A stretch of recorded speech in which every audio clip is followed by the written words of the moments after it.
Ladies and gentlemen, boys and girls, it's your boy Mr. Box Office from Mr. Box Office TV, back with another show for you today.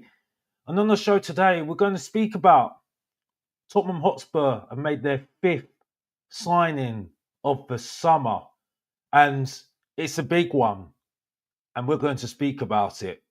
So, welcome to the show. Spoiler alert, it's Mohamed Kudus. West Ham fans, cry your eyes out. But we'll get into that a little bit later on in the show. But welcome to the show on a night, very early morning of Thursday morning, where we're in a moment where we're, there's a bit of optimism in the atmosphere in the Tottenham Hotspur fan base right now. Well, some people might have a bit of different views on that, but certainly there's optimism with this signing. And there's a lot of optimism that we could be going in the right direction. But 24 hours before that, or 48 hours before that, you could see there was a lot of Spurs fans very upset, getting a bit worried. There was a lot of murmurings of, oh, we've seen this before. But in Tottenham Hotspur style, they pull something out of the rabbit hole, and now we have our fifth signing of the summer. And you could see it like a little bit of a maverick. And that's something we're going to talk about later on a little bit in the show. But welcome to the show. I hope everybody had a good day and the week is going well. I know that it's been a bit of a strange week for Mr. Box Office, maybe Alex, but hey ho, that's how it is. So, welcome to everybody on the show today. Hope you're doing well, and let's get straight into it like we always do. We don't wait around because you like they say, transfer window goes like that of a click of a finger, and this show might go like that as well. So, then we're going to speak about Mohamed Kudus. A £55 million deal was agreed today with West Ham, and now being our fifth signing of the summer. It was very, very well publicised that Mohamed Kudus' priority was coming to Tottenham. And it's really highlighted by our favourite journalist, one of the tier ones of ITKs, David Ornstein, says this. He says, Tottenham Hotspur reached total agreement with West Ham United to sign Mohamed Kudus. Deal for the 24-year-old forward, worth in the region of 55 million. Medical scheduled on Thursday ahead of or for the Ghanaian international to join in Tottenham on a 6-year contract. Pretty good in that sense. A good deal. Good business for Tottenham Hotspur. Bringing in a player that's experienced in the Premier League. Yeah, he didn't have a great season last season, but when you saw his first season at Tottenham, first season at West Ham, and the impressive season he had, he brought a lot of admirers to him, and Tottenham Hotspur fans like myself were very jealous of West Ham getting him in, and we got him Brendan Bloody Johnson, below average Raheem Sterling into the club. But West Ham were able to find Mohamed Kudus. And I can't remember how much they got him for, but it was, I think, a bit cheaper than what we got with Brendan Johnson. Now, yeah, people will say Brendan Johnson scored us the winner in the Europa League, but I think there's a lot more to his game that we see from Kudus than we see from Brendan Johnson. And when you see the wingers that we've got, it's definitely an upgrade to what we've got so far. The only obviously thing is that we've added to the squad, and obviously that gives more implications to the numbers that we've got in terms of the European squad because of numbers that we have to whittle down to 25 players. But that's something that we've all know that's been a problem at Tottenham for quite a while. But this, on the whole, is a very, very, very good signing. Now, I know there's people that have got their issues with the signing of Mohamed Kudus, but if you bear with me a few minutes or so, I'll explain why I think this is a very, very good big signing for Tottenham Hotspur. If you remember what I said at the tail end of the show last time I did the show last time on Mr. Box Office TV, I said Tottenham Hotspur have got a dilemma. They've got a choice to make in terms of signings right now. Now Tottenham Hotspur, following the victory in the Europa League and getting in as a result, getting into the Champions League, they've got a dilemma at the moment. They've got choices to make in this transfer window. They have to make the choice of what direction they are going in. Now, we saw in the summer last year, Tottenham Hotspur were mainly looking at youth players, young players that they could improve. Obviously, we saw what happened this last season and how players weren't improving last season under the previous manager. But now bringing in a coach like Thomas Frank, and as you might have seen with the video with Johan Lang and Thomas Frank, they were explaining the direction they're going in and why Thomas Frank and what were the discussions before Thomas Frank was appointed. Thomas Frank is there to really improve players, and he's got a plan with all the coaches that he's brought in for different coaches to have a job of what they're going to do for the team. And with Mohamed Kudus, there's definitely a player there that obviously has lost his way at West Ham. Maybe because of the managers that he had. He obviously was very, very influential in his first season at West Ham and under David Moyes.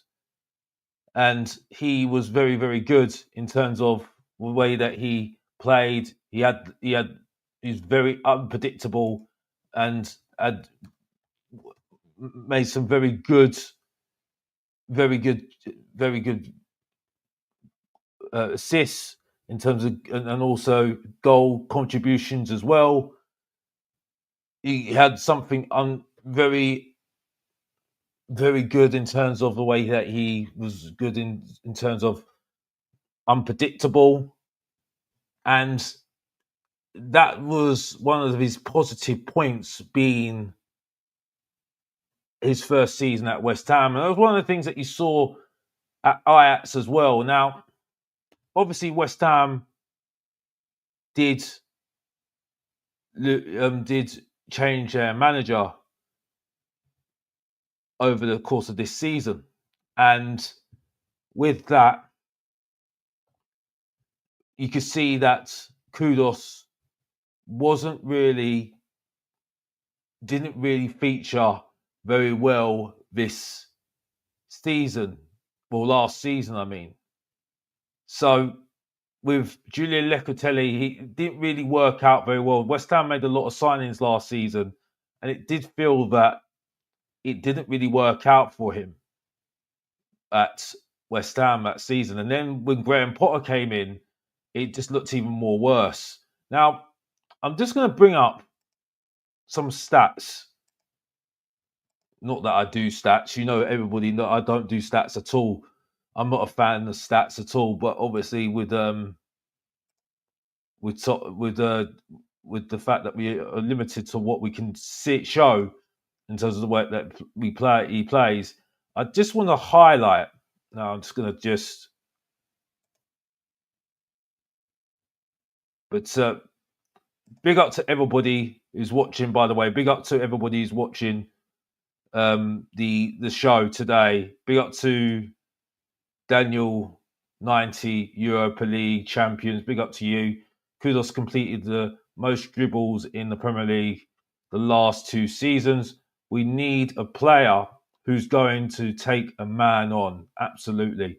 Absolutely. And that was one of the things that we struggled with last season with the players that we have. Big up to Levy Billionaire. Big up to you. Big up to you. Big up to Box Office World Crush for hopefully more signings, please. Yeah, absolutely. Big up to you. Big up to you, the Two Mark Show. Big up to you. Big up to Sean Michaels. He says Kudus is quality. Big up to the Two Marks. He's obviously very, very happy with Kudus. He says that Kudus is a baller. And that's one thing that some people will be saying right now. I think for me, he's definitely the quality. This is what Sean Michael says right now. So there's something that I think I've noticed from last season, and I just want to highlight this. And I think this is something that I need to highlight. And I'm just about to do that right now. But something that I just think needs to be highlighted. Definitely needs to be highlighted right now. But big up to everybody in the chat. Big up to everybody who's watching. Let's just get this up right now. This is it right now. This is set. Here we go. Right. So, if you look at his season from, I think this was 2003, 2004. Now, you look at the positions that he was taking. So he was playing predominantly right winger, attacking midfield, and left winger. Now, if you look at the second season, as I brought my stream back in, now this is interesting. This is where I think it gets very, very interesting. Because if I pull up his stats, because that season, okay, I'll just go back to here. Now, if you pull up his stats from, I'm just going to get that here now. Right. So if you pull up his stats right now in the 2003 season, if you look at the goal contributions, now there we go. So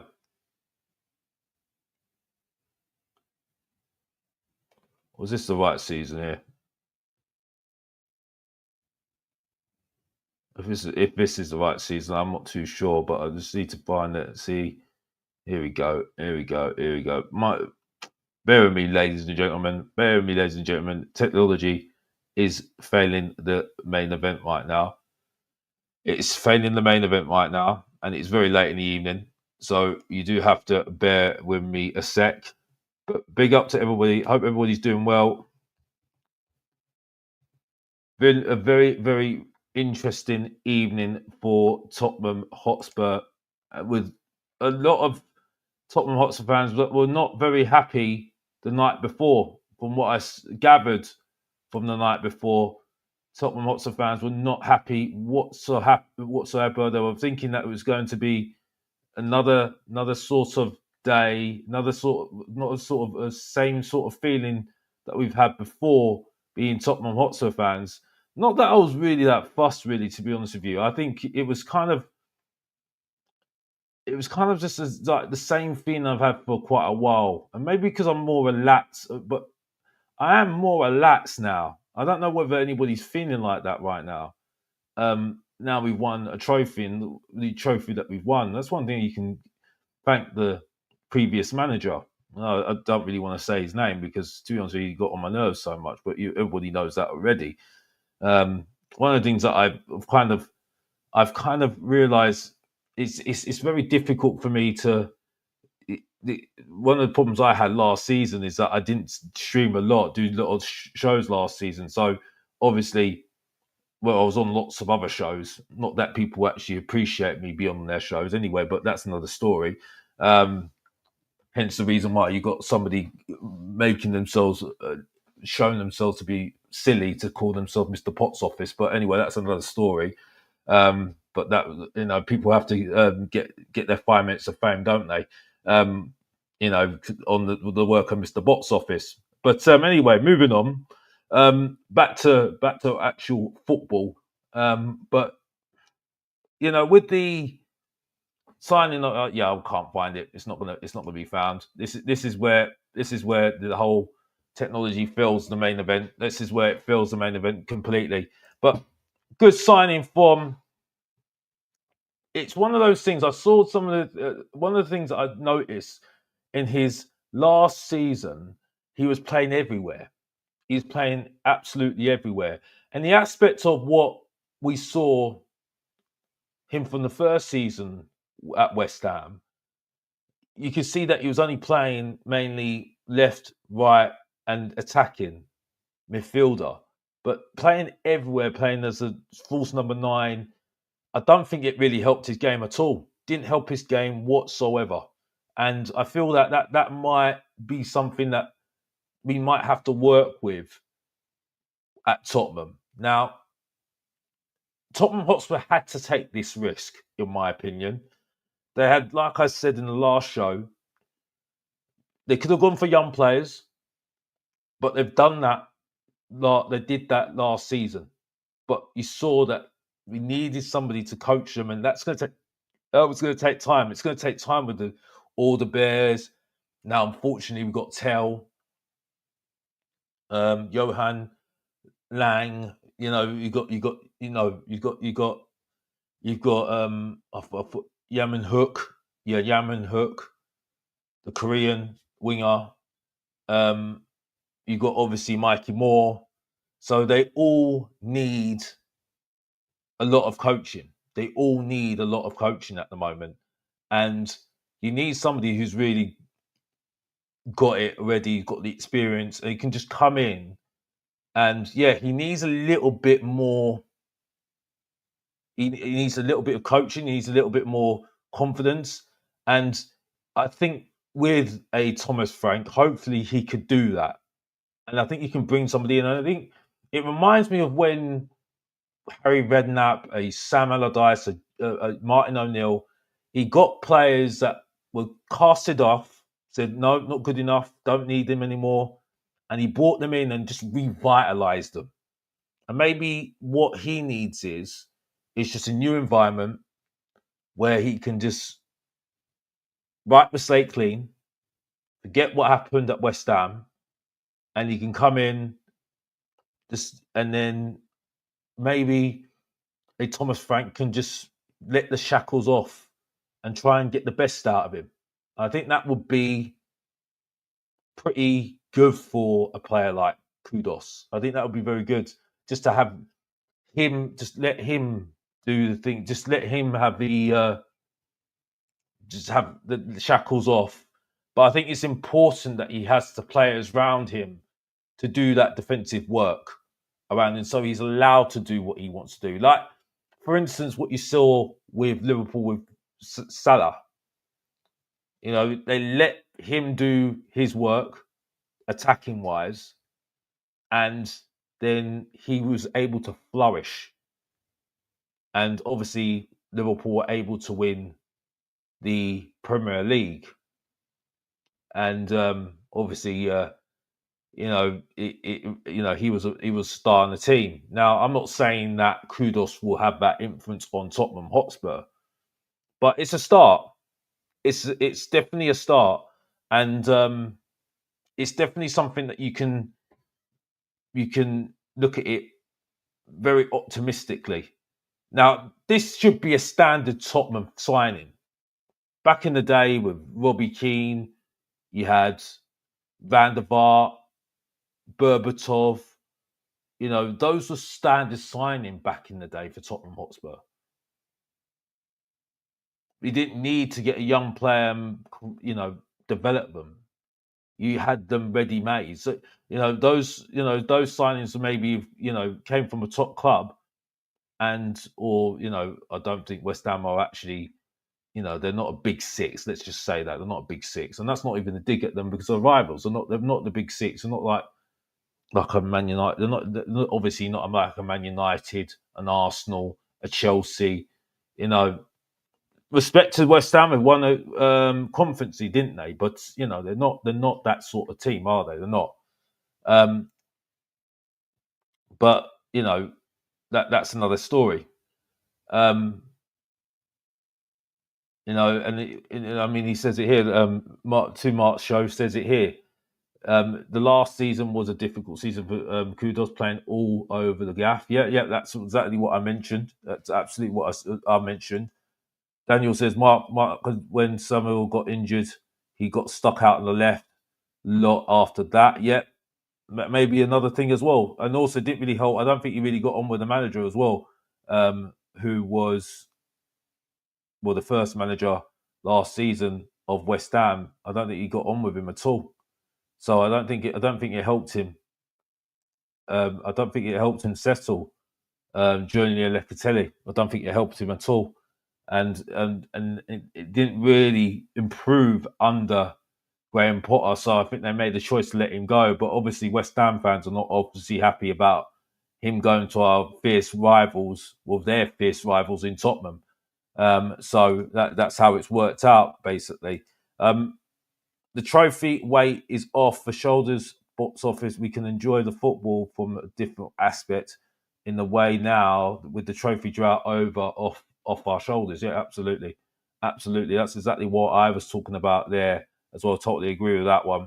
It's important to add a bit more quality on top of Kudus signing, and then a window that looked not good week ago starts looking more good, more positive. Yeah, absolutely. Because I think this is what it does give you a little bit of optimism, and especially when you heard and if anybody watched the video with Johan Lang and Thomas Frank, and explaining their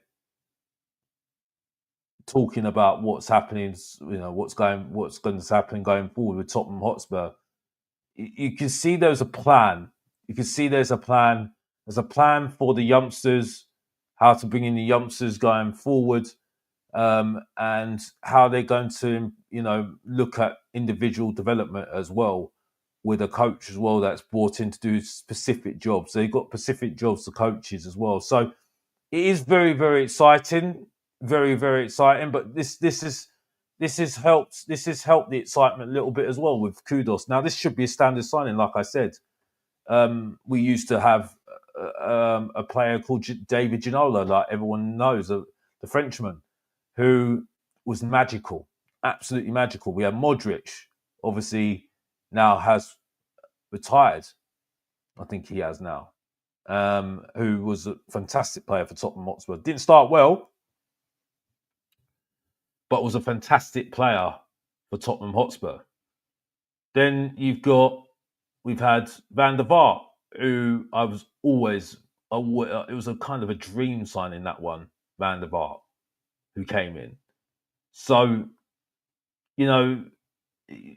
very good, a very good opportunity there for Tottenham Hotspur to, and it's a fantastic addition to the squad, but we do need more. And with certainly the growth of you can see there's, it certain with the signing of Kudus, and obviously you've got Maddison to come back. Whatever happens with the likes of, you got your Kulusevski. Now for me, I think Kulusevski needs a little bit more. I'm not too sure about Kulusevski at the moment. I think Kulusevski needs a bit of a about the backside. I think a little bit, because he works hard, but I think there's just no. It's just working hard for no reason. You know what I mean? There's a lot of players that work a lot very hard, and I've been described it. I mean, Tell's another one. He's described as someone that works very, very hard worker. Well, I'm sorry, that's just not enough, especially in the Champions League. You work hard, you can work hard a lot, and yeah, you can say that we worked hard to win the Europa League, but you can see the quality. Now, this is what's going to hopefully make a difference in terms of quality. Now, it's not going to be enough, Kudus. It's not. It's not going to be just enough. The squad needs trimming down and it needs improving. Absolutely. Players need to step up, and this hopefully will step up the quality of the squad. And that's a big, massive thing at the moment with Tottenham Hotspur. They need to improve the squad. Massive for Tottenham to do that. But yeah, big. It's a big. It's a massive signing. It's a kind of a maverick signing that reminds me of a JJ Okocha back in the day as well. I mean, he's 24 years old. We have to say that as well. We have to say that as well. The Mohamed Kudus, and he's one of those signings that he reminds me of a JJ Okocha. And unfortunately, one of the things that we have to cope with having Mohamed Kudus, obviously, we've got African nations as well, so he might be missing for those games, those Premier League games. So that's something that we might have to also consider, and we're going to have to manage. And obviously, with the risk of him getting injured as well, so that could be something that we have to try and manage as well. Which is what you have to expect that, because every top player wants to play for their country, obviously, and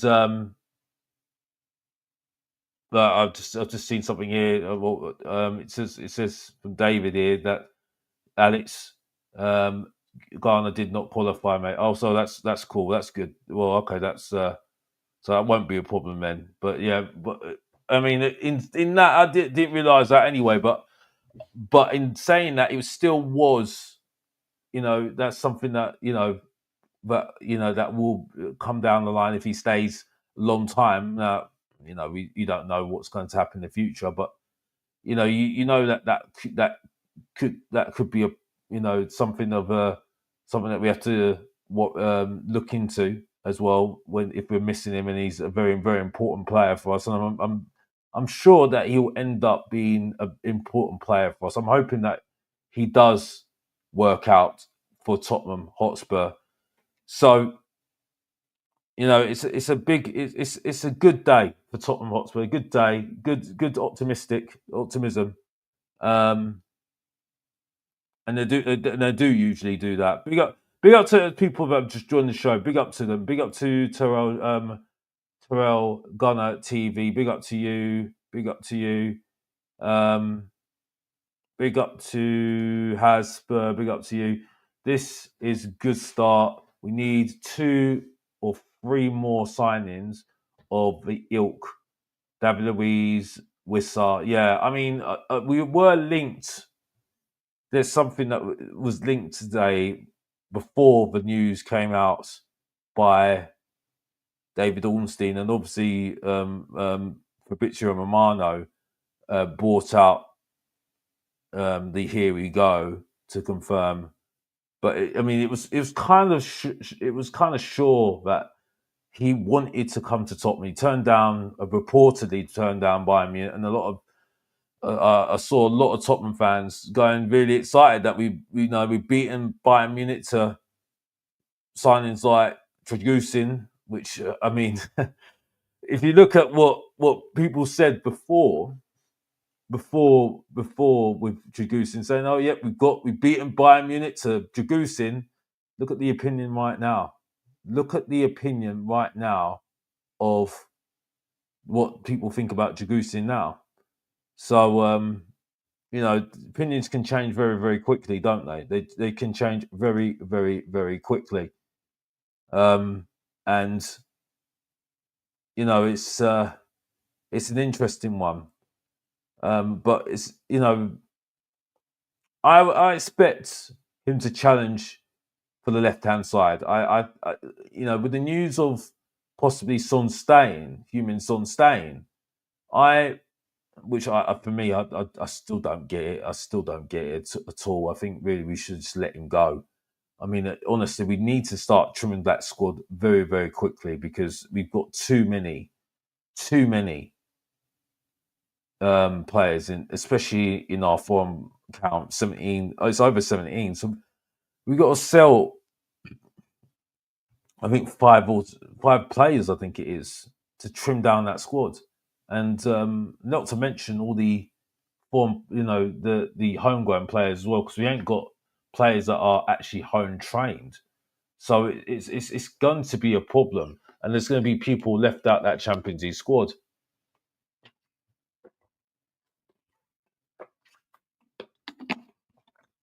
And I know Thomas Frank explained this, what his rationale, why he's got to look at the squad, but at the same time, I still feel that he needs to really he needs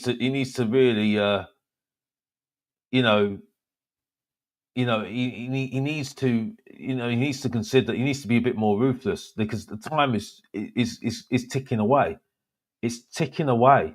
There's no point of, you can't just wait around. You can't wait around for and see. I mean, it just I don't. I understand that I understand, and he did explain it really well, Thomas Frank. He did give a good reason why he's have to look at the players, but I do feel. I mean, the whole thing about him, players seeing if they've got any chemistry or anything like that.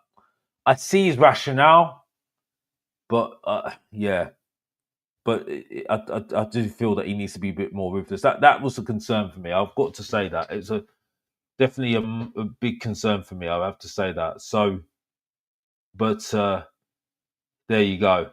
There we have to, and there we go. And but it was overall positive in what I felt, what I saw from Thomas Frank. Now, obviously, I can't be fully on board because obviously, you haven't seen what the start of the season is going to be like.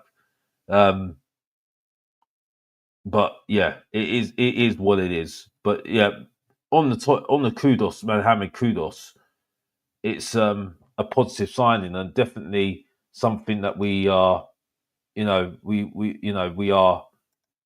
we should be, it's definitely something to be excited about, especially that it's not just a young player that we just bought in, that we have to just see whether it develops. So it's definitely a positive sign. Now, I'm just going to try this out again, just so we can just look at a few things. If I can get it up right now, his career stats. Here we go. Here we go. Now let's see if I can get his. Let me see if I can get his. Let me see. Here we go. Here we go. Here we go. Here we go. Now we get it. Here we go. Here we go. Right. Here we go. Right. Okay. Right. So.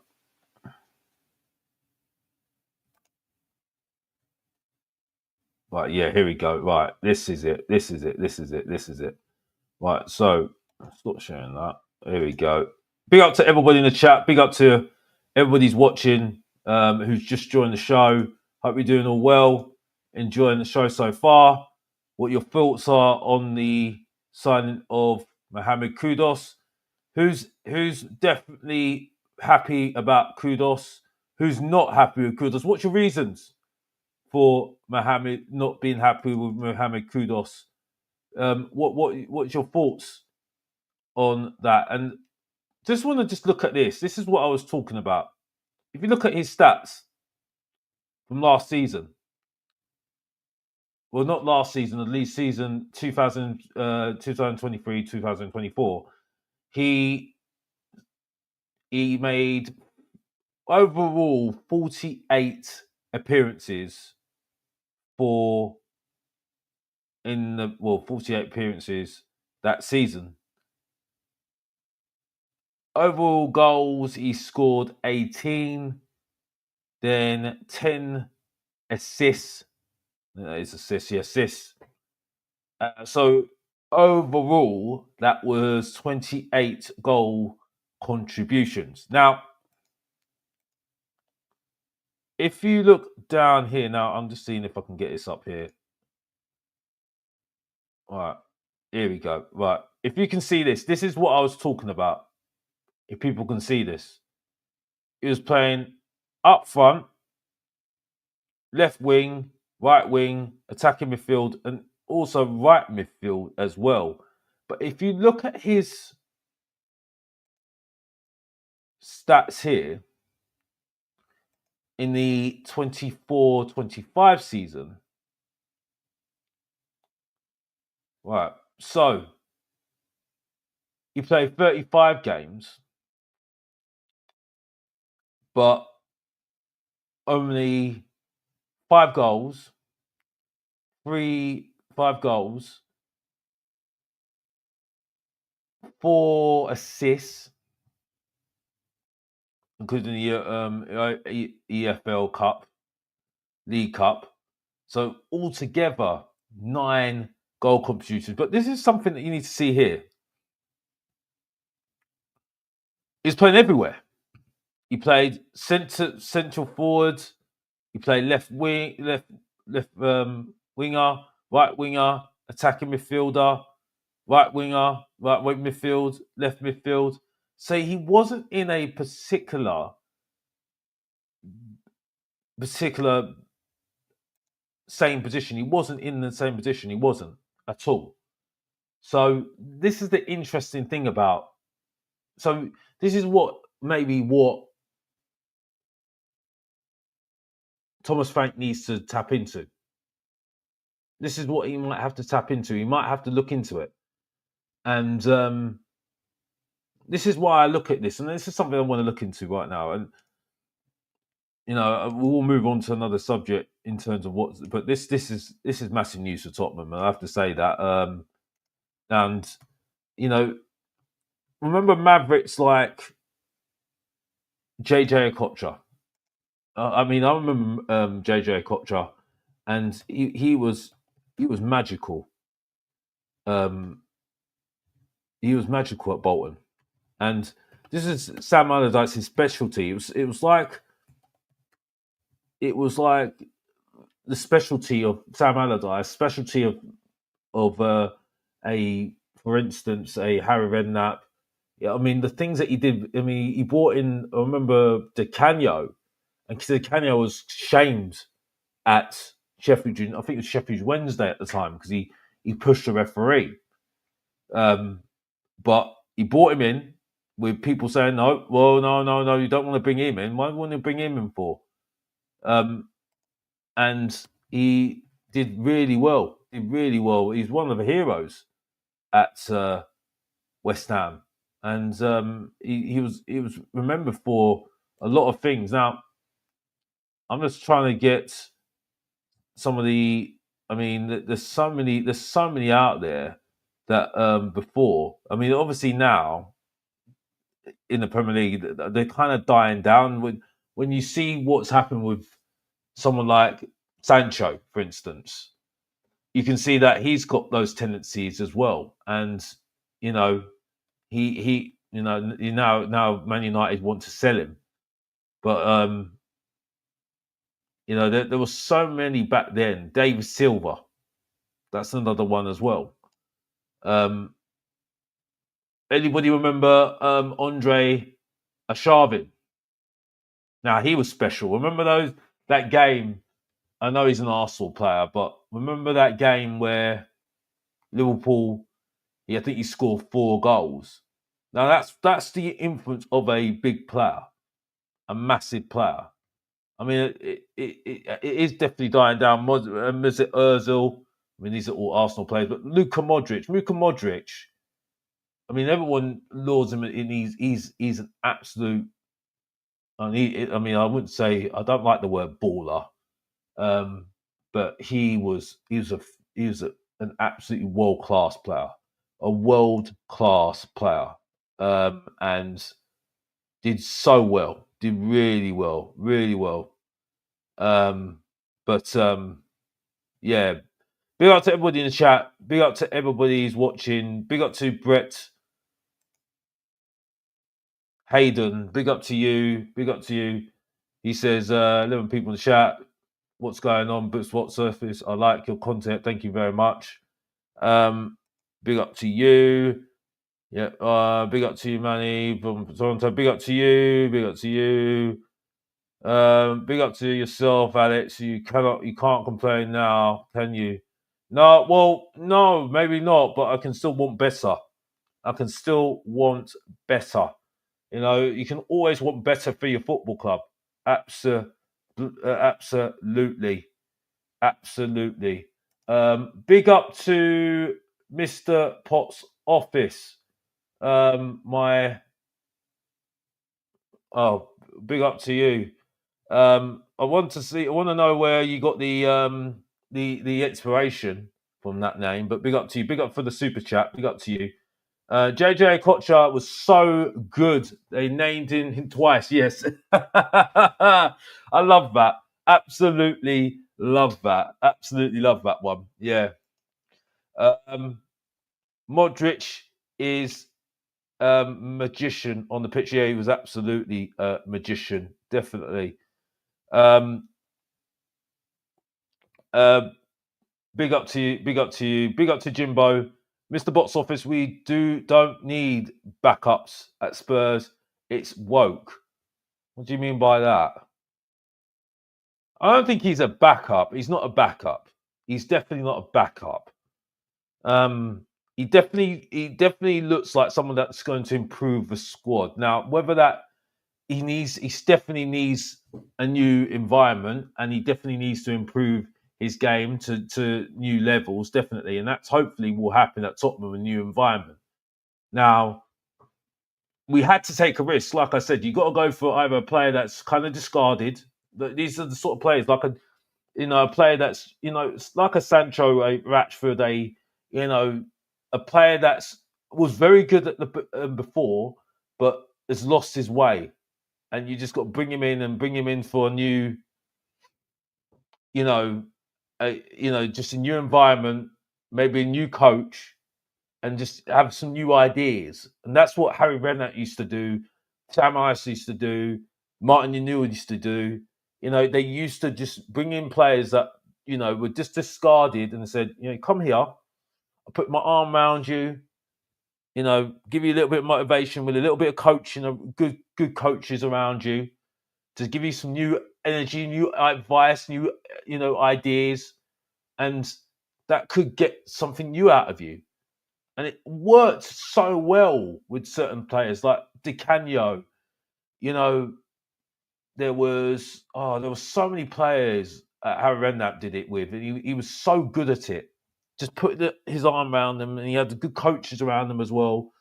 I can't remember who he bought, but he did a lot of players. Harry Redknapp was very well renowned for doing this, and I remember Martin O'Neill brought in Stan Collymore.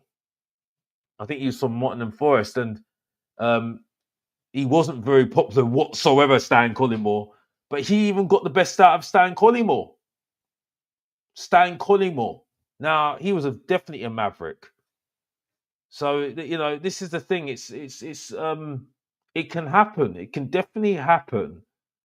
if you can definitely get the best out of it. But I just think, unfortunately, in this era of footballers right now, football fans, they think if a player's not good enough now, they've lost form, they just discard them now.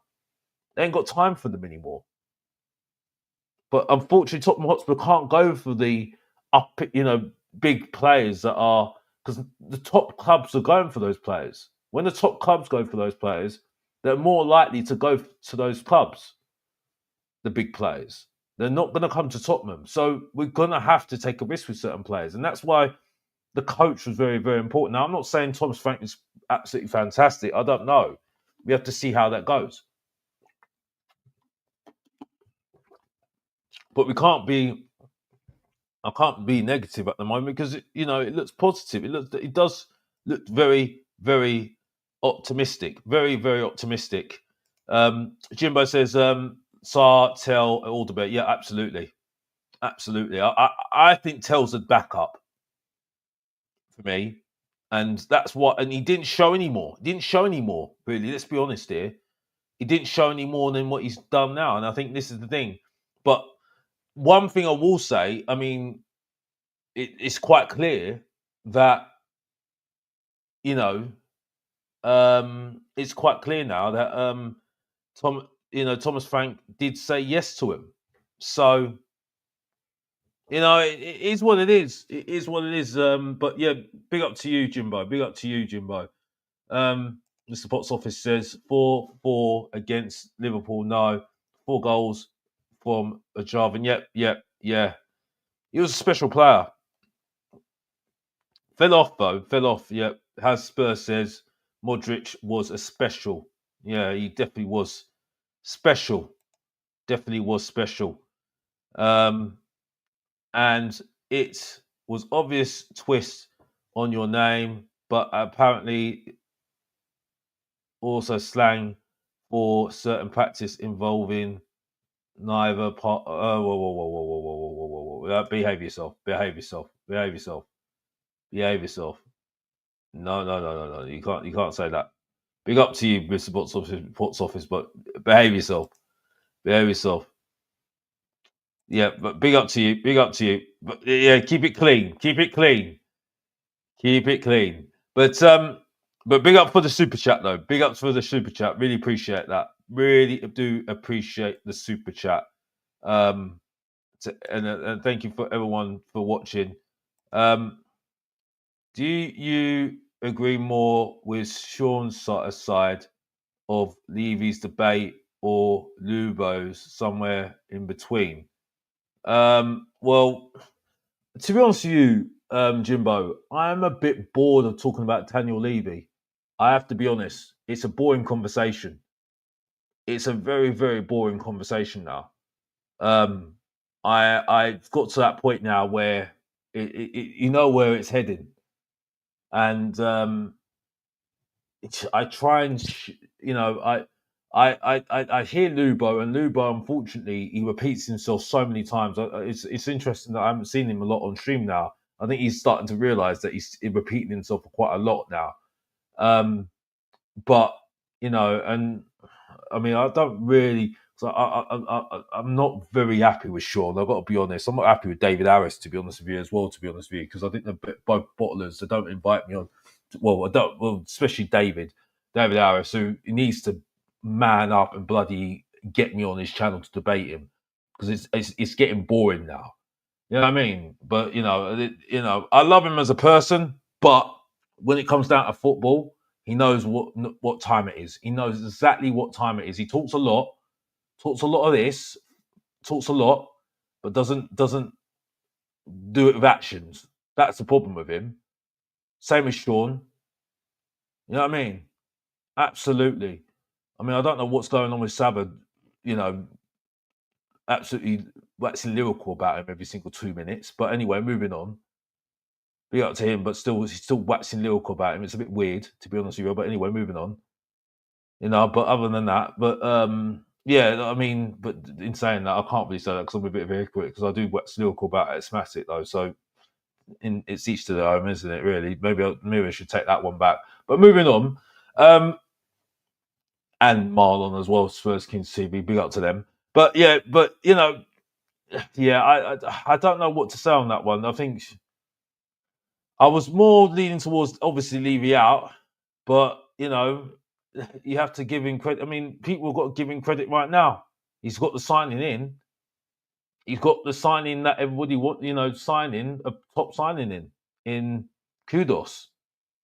So he got it done. So maybe I'm leaning towards Levy at the moment because I can't really have a go at him. I can't have a go at him at all. I can't. I can't have a go at him. If you build a team with 150 million with Kudus in, it's who would you sign? I would love to bring in Sandra Berg. I think Sandra Berg's one player that I think would be good for the team because we need definitely a midfielder. We need somebody up front, and I'm trying to think of who, but I'm struggling at the moment. To find somebody who's good up front at the moment. I don't like Richarlison. Everyone knows my feelings on Richarlison. And yeah, I'm not sold on him at all. To be honest with you, I'm not sold on him at all. I think he needs to go. Who else have we got? Yeah, I think our wingers. I mean, I'm glad. I mean, Son. I'm so confused why we've not sold him. I am so confused why we've not sold him at all. I think it's that's a confusion for me. I mean, Dominic Solanke, I don't think too much of, to be honest with you. I wouldn't be bothered if we sold Kulusevski. Burval, am I that? But I mean, I've got to say, I love George, but the whole thing with saying, "Oh, well, you proved me wrong on Burval. Oh, he was player of the season last season." I'm sorry, George. He was player of the season because he it was a crap midfield. It was such a crap midfield, right? What everybody's wanting in the summer transfer window right now, is a proper midfielder because none of the midfielders I will keep. Like Jimbo says, he says, and I'll just look back at his comment. Big up to Jimbo. Big up to Jimbo. He says, we don't need backups likes of Sarr, Tell, and all the bit. One thing I will say about Sarr, he does score goals.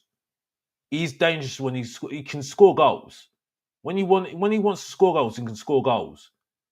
Whether we need to tap into that, maybe we need to tap into that, next season. But overall, I mean, that really segues. Actually, a good segue because it segues into who else we're linked with earlier today, and we're linked with this guy, Whistler from Brentford, and it's reported that Tottenham Hotspur are interested in the services of Whistler. Now, this might be a bit of a difficulty right now because obviously with Brian and Bremo looking, well, the deal looks very. We don't know what's happened with that deal at the moment. It doesn't look very positive at the moment because they're separate. They're kind. Well, I thought that Man United were going to get that done quite a while ago, but over so happened it doesn't look like it's getting done. Getting done at all? The signing of Wissa. So yeah, so the signing of Brian and Burmo. You have to forgive me. It's very late in the evening, so you have to forgive me. Doing a late show for all you subscribers for Mr. Box Office TV. So this is what I do for you. This is what I do for you. You know what I mean? So don't look like don't get used to it. I'm being nice. Don't get used to it. I'm being nice at the moment, but each to their own. You know what I mean? With a nice smile on my face as well. Yeah, nice hair as well. Look at this. You know what I mean? You have to look good in the mirror sometimes. You have to look good. You know what I mean? But back onto the Wissa. One thing I'm a bit concerned about Whistler is that was that him doing well because of the team that he's playing in. He had a good partnership with Brian and Bremo, who's not going to be there next season, or it doesn't look like he's going to be there next season. So,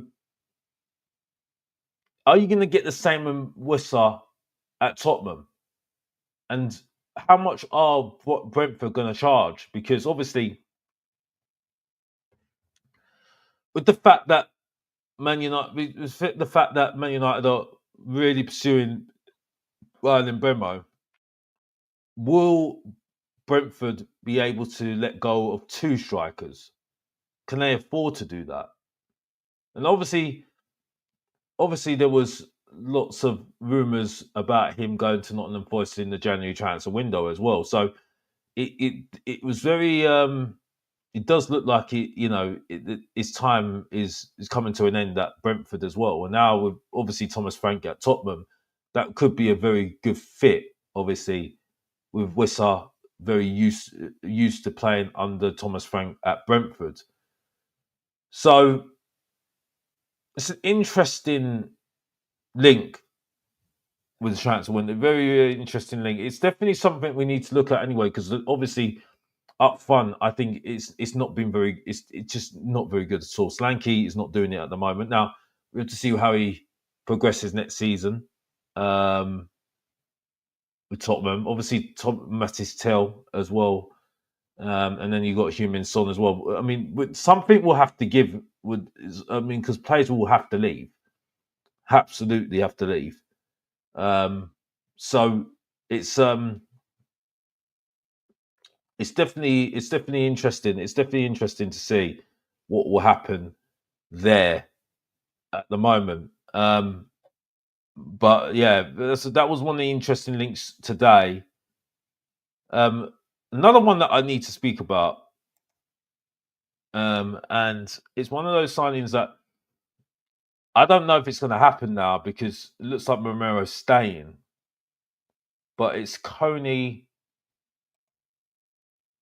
the Winter, and he's an interesting one. Very well recommended and touted by people out there who had a good season with Genoa last season. And, Belgium as well. So it could be a good fit for Tottenham, possibly. I mean, ironically, we were linked with another defender yesterday, but it was then told that we weren't going to, we weren't linked with him. It was rejected, dismissed the possible sign of this player. His name was Maxine Esteve from Burnley. It was reported that he was resumed talks, but then, they said that then Tottenham then Fabrizio Romano dismissed it, saying that Spurs currently focus on different targets at this stage. No talks with a Steve. So so there was mixed reports on that signing, which was very interesting.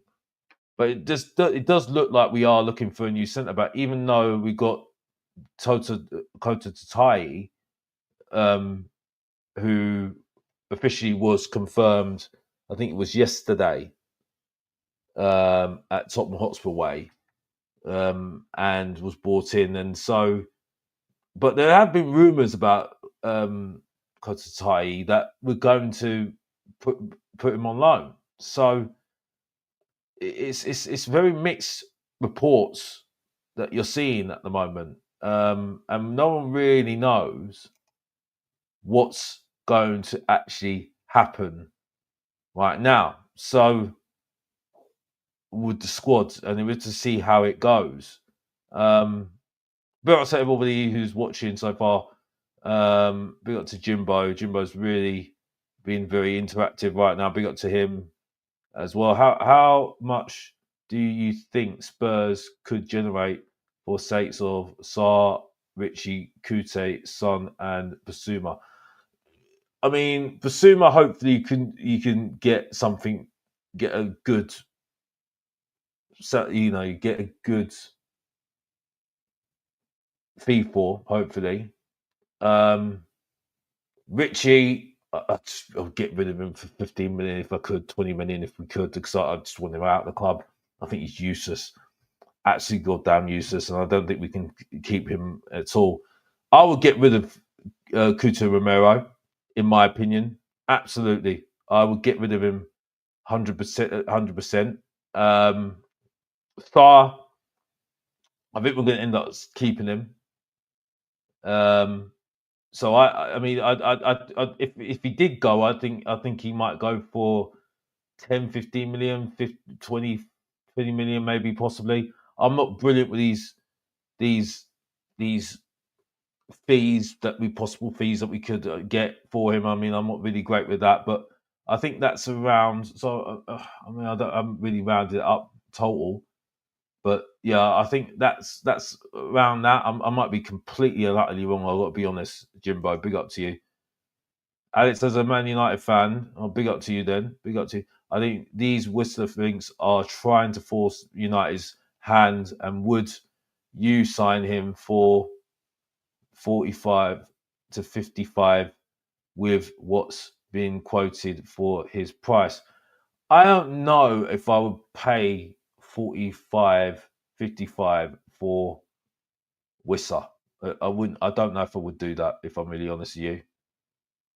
I really don't. I just don't think it's really worth it, to be honest with you. If I'm really honest with you, Jimbo, I have to be honest. So yeah, I would go maybe somewhere else, really. But I mean, it's each to their own. I think Man United. I think they're going to have to bite the bullet, and I think this is what we had to do with with Kudus, and we got a good deal anyway. But it'd be interesting to see what West Ham do now, because obviously they knew they had to sell Kudus. So it'd be interesting to see what sort of signings come in for the West Ham, because obviously West Ham need to improve as well, because they didn't have a good season either last season. They were pretty terrible last season, even under Graham Potter. So it'd be very, very interesting to see what happens. But yeah, good question there, to be honest with you. Be up, Alex. Question: was Tudor's third or fourth cab off the rank with Eze and Mbermo the initial preferences? I don't think it really matters at the moment, because I think he's still improvement. Just bear me a second.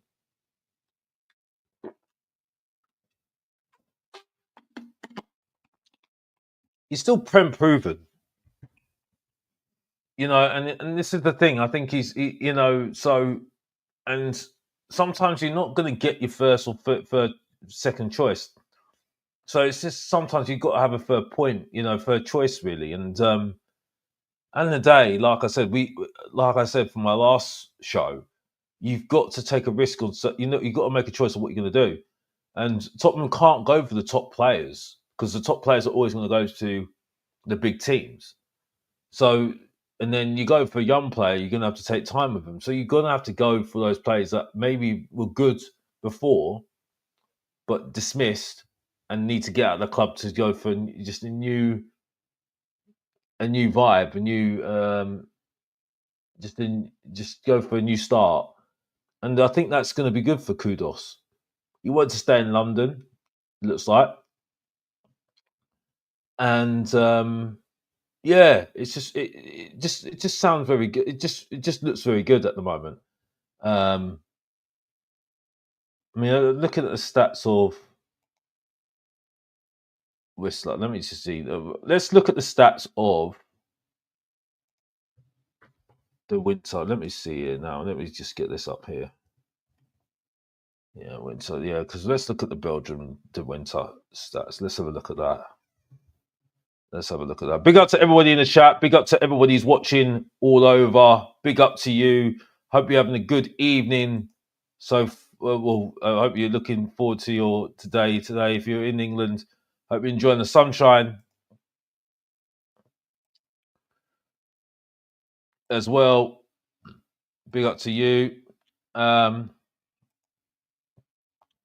I'm going to bring up something else as well. Here we go. Here we go. There we go. Here we go. So, it's bringing up stats of. I don't think this is really relevant, actually, to be honest with you. I think we have to go for. Yeah, I don't think this is actually relevant, to be honest with him. But he plays centre back,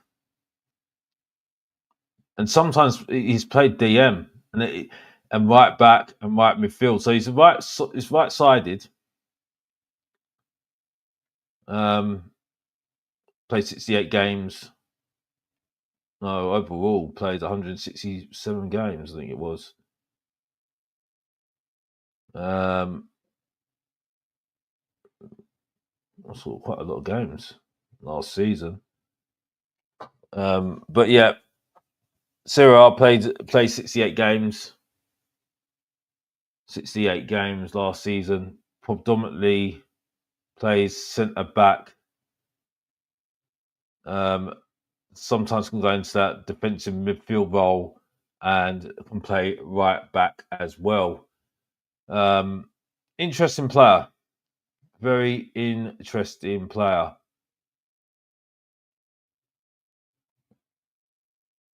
Belgium international as well. And someone that maybe would be interesting. Definitely interesting to bring in. Maybe needs someone to. He might need to settle in somewhere. We might need to settle in because he's going into a different league, and the Italian league is very, different to the Premier League. The Premier League is very, very quick, but might be well suited. Definitely might be well suited to somebody if we do decide to do it. Rick Kane says, "I know it's late, but this is great time for me in Sydney. Basuma seems to have interest for a couple of clubs. He has. Big up to you, Rick Kane. Thank you for watching, mate. Big up to you. The positive with Kudus is that he stated he wants to come to Spurs. Yeah, absolutely, because he said that was a priority, wasn't it? Absolutely priority. This is why it's going to be a short show today because obviously it's very, very late, and obviously I'm going to be busy tomorrow. You can make for what you will what I'm saying there because I don't think I need to spell out for everyone. I'm not going to tell you what I'm doing, but that's not. But everyone should know what a person would be doing tomorrow during the week. But yeah, I just want to speak about this guy because we're linked with him, Anthony Robertson. Now I would be all over that all day, every single day.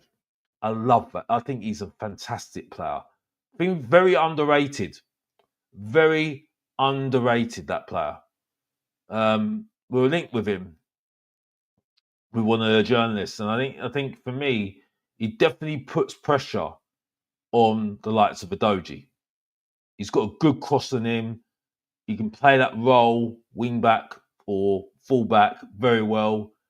And I just think I think he'll be a weapon.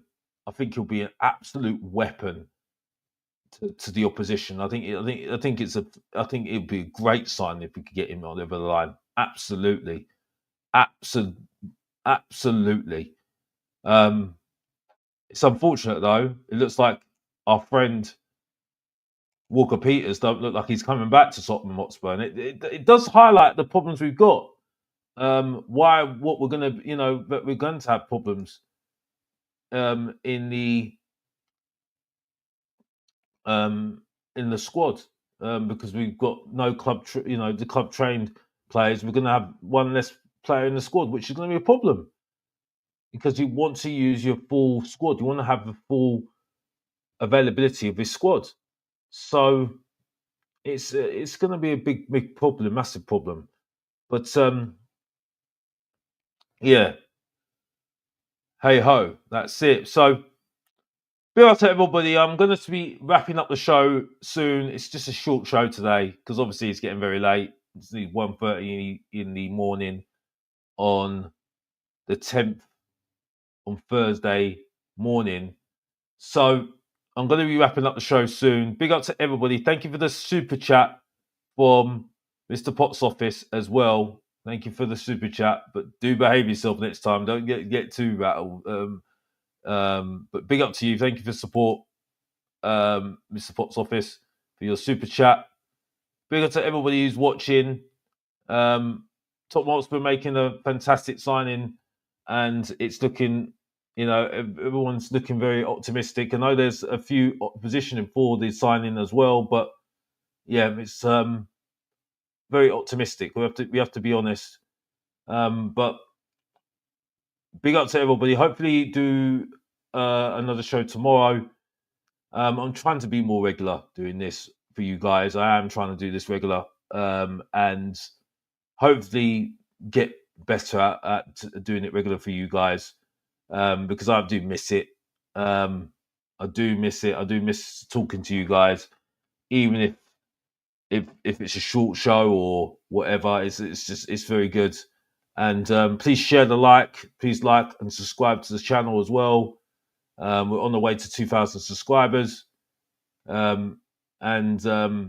hopefully do this more regular as well, with some more videos as well, uploads as well. But big up to everybody in the chat.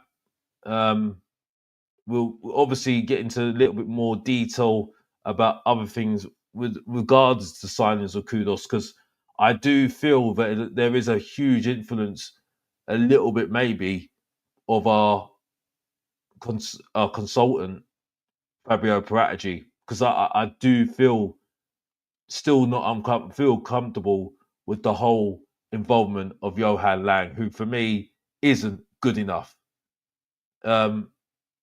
Isn't good enough at all.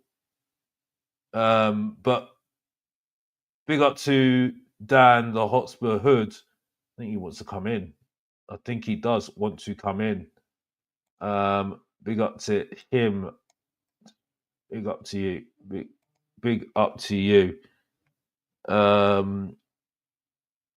Big up to you. All right. So yeah, but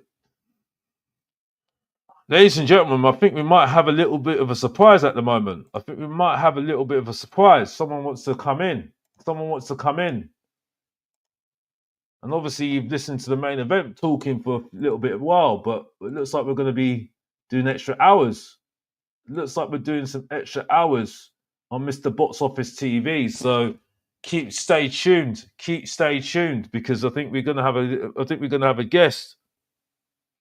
I think we're going to have a guest on right soon. But big up to everybody who's watching. Big up to you. Big up to everybody who's watching around the world. Big up to you.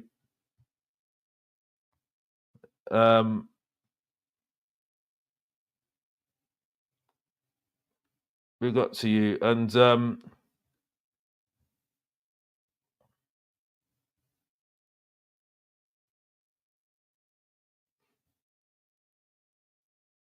yeah, big up to you.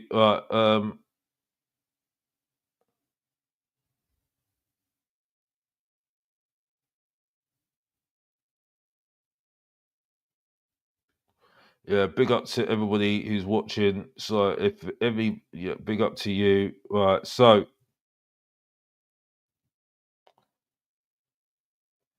what does anybody think about the Anthony Robertson signing? Because for me, it's a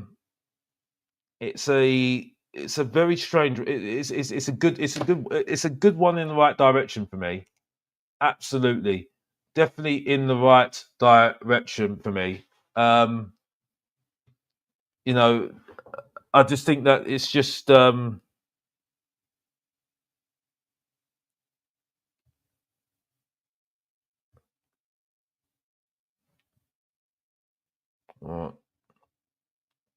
just bear me a sec, guys.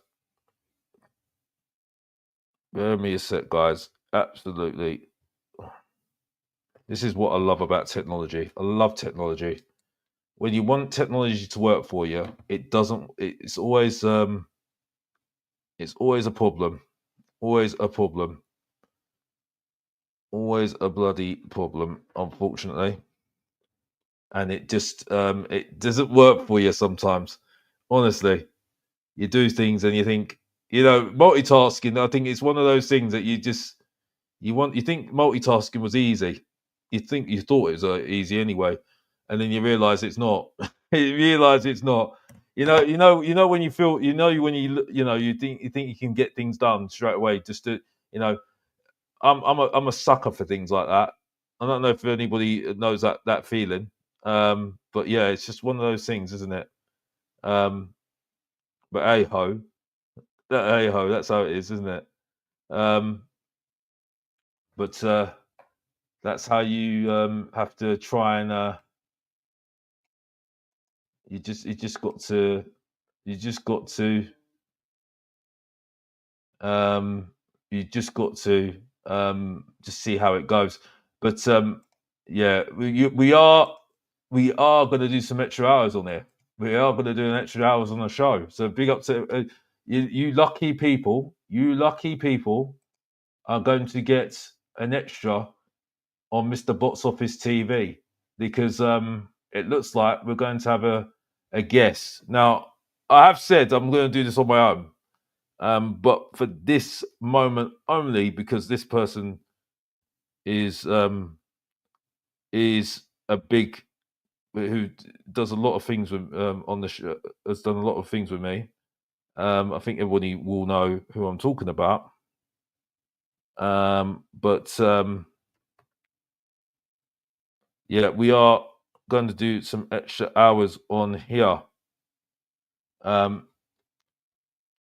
so yeah, we're going to do some extra hours on here.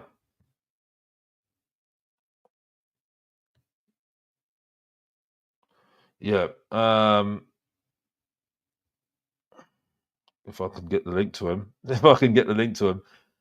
bear me two sets, guys. Honestly, unfortunately, I'm having a little bit of problems with technology at the moment. Unfortunately, and it's not working. Right, so yeah, big up to everybody. Right, let me just do this. Actually, I think this is the best way of doing it.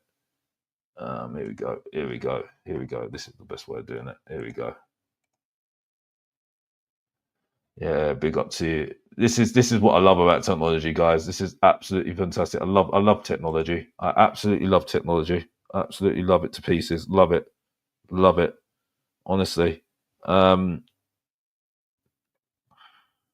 it's coming. Right. Okay, here we go.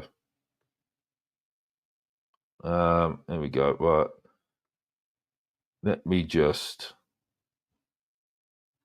here we go. Here we go. Here we go. Here we go. Right, here we go.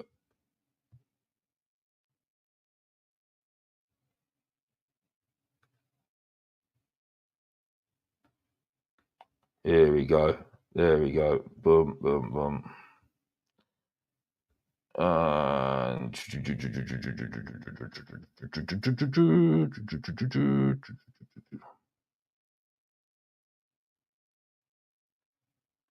Actually, it might not look like we're getting lifted up at all, to be honest with you. I don't know what is going on. But anyway, I don't know what is going on with this. But yeah, it's just, I don't know what's happening. Yeah. Yeah, Dan, just have to wait for me just a bit, mate, because unfortunately, I don't know what's happened today, but it's just it's having a bit of a we're having a bit of a technology absolute technology mess up here. Unfortunately, I don't know what's happening today. To be honest with you, it's one of those things. I thought this was going to be simple as easy, but obviously it's not. It's not, unfortunately. But this is why it happens when you're doing something at 1:44 in the evening. It's absolutely fantastic, isn't it? You got to laugh. You got to laugh, don't you? You got to laugh. This is the second time I've sent it now. Absolutely fantastic. I love this. Absolutely love this. When you're trying to do something, guys, and then you think you got it, and it's just and you think you've got it, and it doesn't work. It's one of those things, isn't it? Absolutely. Here we go. Anyway, let me just. Right, okay, here we go.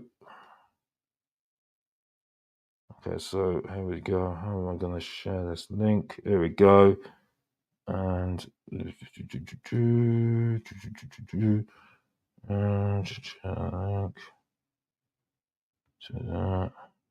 we go. There we go. There you go.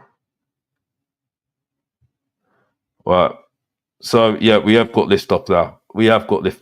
At last. After I think it's 10 minutes or 5 minutes or 8 minutes of the show trying to figure out how to send a link to somebody. This is what happens. This is what happens on the show. This is what's lovely. I love this. Absolutely love this. You're trying to share a link and it's an absolute disaster. Absolute disaster. Yeah, I know, Daniel. Daniel, it's one of those things, isn't it? You just have to laugh about it, don't you? Oh gosh, I love this technology. I love it. Absolutely love it.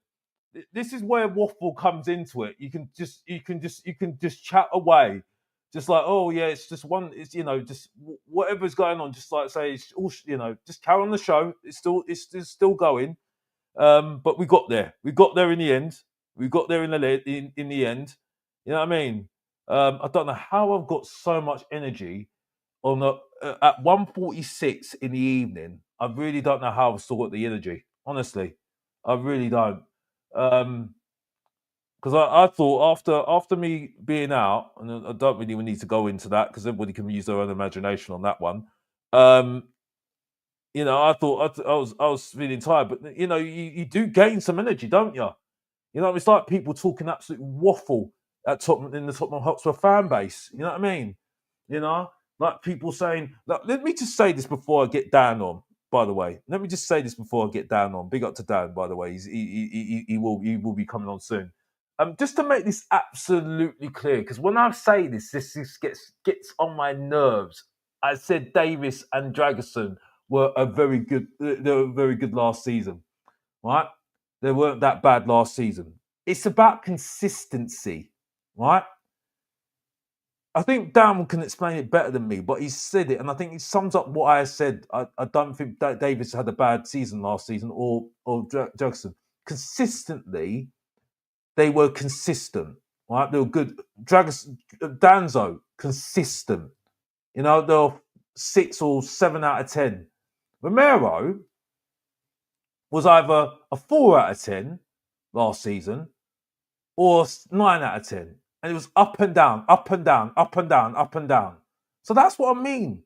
It's like consistency. I need consistency. Now, I don't want Davis. I do not want Ben Davis in my team anymore. I think he should have gone. He should have disappeared, done, dusted. That's it. You know what I mean?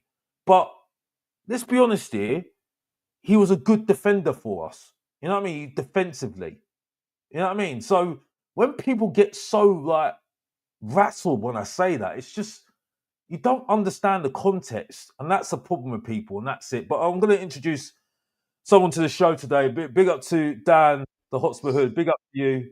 How you doing, mate? And what's your thoughts right now? Big up to you. I'm all right, mate. How you doing with yourself? I'm good. I'm good. I was just getting a bollocking in bed because I was watching my YouTube and she kept saying it was too loud. And I said, do you know what? I'll fuck off in the other room and go on the show then. Do what you want. I want to sleep. So, okay, here I am in my pajamas. Yeah. The positives and negatives of having a wife, eh? Don't say that too loud, Dan. Yeah. But what's your thoughts on well, what's your thoughts on the signing of Kudus? I'm happy. I think it's a superior signing in every way. I think he's a winger, which is something we haven't got, bar Solomon. He can run with the ball. He's got muscle on him. He can take his man on. He's pretty good on his feet. He can cut in and have a shot. He's got a cross on him. He's far superior to anything we got. And the other thing is with him as well, 55 million. That's really ain't a sad price. We paid 65 million for Solanke, for God's sake. 65 million for Richarlison or whatever it was. 50 million or whatever for Johnson, yeah? We go and blow 45 for Tell. Go spunk 40 million off Archie Gray up the wall. We've actually made a very good buy for a good price. You don't feel like you've been knocked in any means or money on the money side. Is it? You know, so yeah, I think it's a good. I do agree with you there. To be honest with you, it is a good price at 55 million. To be honest with you, I think it's a shrewd bit of business. If you ask me. These days, mate, you get a bang average player, normal player, for about 45, 50 mil. And he's better than average. He's at least good with the potential to come very good. I mean, will you ever get to quality, world class, whatever? That's a different story. But I think we've got a good player there, young, coming onto his peak now, who I think Frank can turn into a very good player, basically.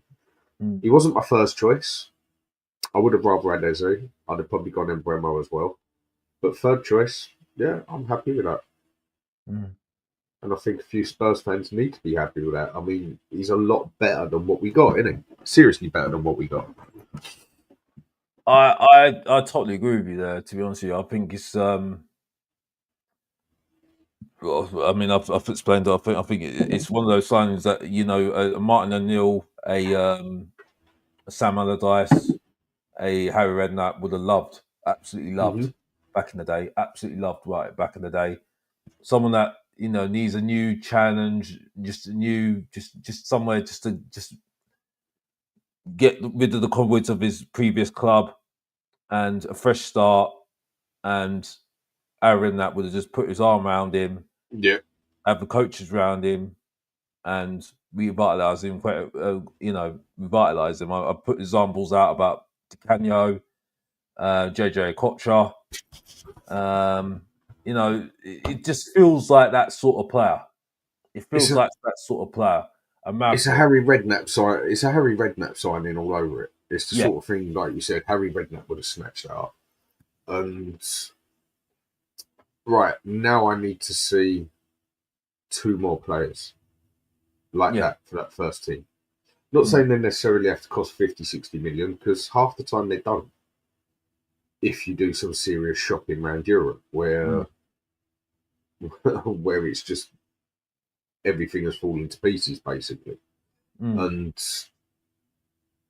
if we can get at least what Ange got, and that's between 3 and 6 first team players in that team. So 3 first team players in that team, I say, which Ange got on his first window. I'll be happy with this window. First team. I mean, if we was to go and say get Luiz or Paulinho, and then go and pull ourselves. I mean, personally, I think we need to look at 2 centre mids now. We got the wide man. We've got people on enough sides and that. We ain't going to go changing no striker. We ain't going to get Vlahovic because we ain't paying 300 grand a week. And I feel we need to get rid of Basuma, even though I know there's a lot more out of him, but he's had enough chance. He needs to go. If you gave me an option for another one to sell in midfield, I'd get rid of Papa Sarr because I just think he's useless. And then I'd go and get 2 straight centre mids, either Luiz or they're starting to say McGinn's on sale from Aston Villa. Snap him up. We need that body man. We need that man that does that dirty work in the middle. And then go and get me a solid deep line playmaker who can mess about with the ball in the middle of the pitch. Because our midfield is, in some ways, it is very weak. If you could, our defence, fine. If you can control that midfield, you've got a chance. And that's where we need to get some life from. Up front, we've got some goals up there. And that's the next bit we can focus on. I mean, we just got Kudus up there. So I think it's midfield we've got to look at now. Yeah, I mean, I can't disagree with you about the midfield. I'm not like any of our midfielders. I'm not comfortable with Bentancur being this guy that I'm not comfortable at all with it, to be honest with you. I think Sarr, will end up staying. I think he can score goals, probably. Probably could do that. He's energetic enough, and I think he did find that he had got some things about scoring goals. Whatever you can do with him, I don't know. But he's more of an athlete, because athlete, isn't he? I You know think what I he's mean? in the wrong sport. Yeah, true. In that I sense, think yeah. he should be in the Olympics. Yeah. Run the mile around the pitch and shit. I mean, I think people. I that'd mean, suit him Daniel better. mentioned Richard Rios. He mentions in the chat here. That's if Inter Milan don't get hold of him because they're right on him. Yeah, it's one of those signings that would be perfect for an Italian club, wouldn't it? Like Inter Milan, wouldn't it Yeah, really be? Luiz, we could get him on loan. Yeah, That'd be a good bit. Or go for Paulinho.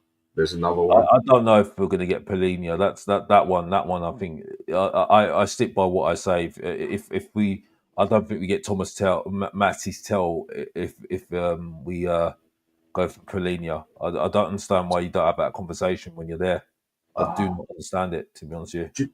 Do you know what? It's because it wasn't the main one we wanted. But I think if we went for him on loan, pay his wages for him, pay them to a couple of £1 million, I think we could get him. Mm. Yeah, I I can't mean, see why not, because he's not getting the game time there, is he? I listen. I think it's like I say. I can see what you're saying, but I do feel that the conversation would have happened a long time ago. I do think you can't. I think for me, it's one of those conversations that if he's not having that conversation already and he's not having any game time, I don't know what we're doing here. You know what I mean? So that's why I'm a bit. I mean, yeah, it'd be suitable. It'd be definitely ideal if we did get something, because he's got experience in the Premier League and he's not getting any game time at Bayern Munich. But is it? I mean, maybe just later on the window we might look at somebody like a Paulinho if nobody takes him on and he's not going to get any game time. So it might be a later addition, possibly going forward in the Possibly. window, maybe possibly. You know, I but mean, yeah. he's definitely worth having a look at for sure, isn't he? No, definitely never look at it. I just think that I'm just confused why you would go for Thomas Matic Tell, when if you've still got money to owe on the Harry Kane deal. Would you rather go for somebody like a Paulinho that really kind of is going what we need at the moment, rather than going for a Matisse Tell that, what I mean? I don't know, but I mean, But he might Tell, change fortune next season. I don't want to go too much on him. You know what I but mean? But Tell fixes into this whole philosophy a lot better. He's a young player. yeah, He's 21. He's just come from Munich. Basically, we still weren't getting that money back off Munich for another 3 years. So what we've basically done is just took a player off them. Do I agree with it? No, not that player. But he just fixes this whole new Spurs system of buying unready players, kids, mm, and that's that with that one basically. I mm, mean, we didn't have to pay no money as such. It just means we ain't going to get paid no money over the next 3 months, which obviously means we've had to pay for him, but we haven't had to pay out of this. It hasn't taken any money out of our window as such. mm, Um, he just matches the system in the way that he's young, this, that, whatever else, even though I can't say I saw anything good off him when he was here. Maybe Frank sees he can get something out of him. I mean, Frank is known for improving players, whereas Andrew Brest every player, bar maybe two. And it just fits this Levy system project, whatever basically is why he went through. Paulinia is 29 now, as far as I know. 29 yeah. coming on 30. And Um, you need some players like that in your team, but Daniel Levy doesn't seem to want that. So what are you going to do? Go and stick Archie Gray as your defensive midfielder? No,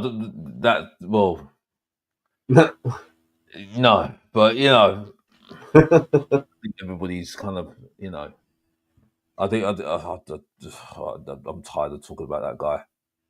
That's absolutely fine, but it might change his fortune next season. It might change his fortune because from what I heard on the grapevine, the rumors were that he's Thomas Frank wanted him at Brentford, didn't he? So Yeah. he definitely wanted him at Brentford, didn't he?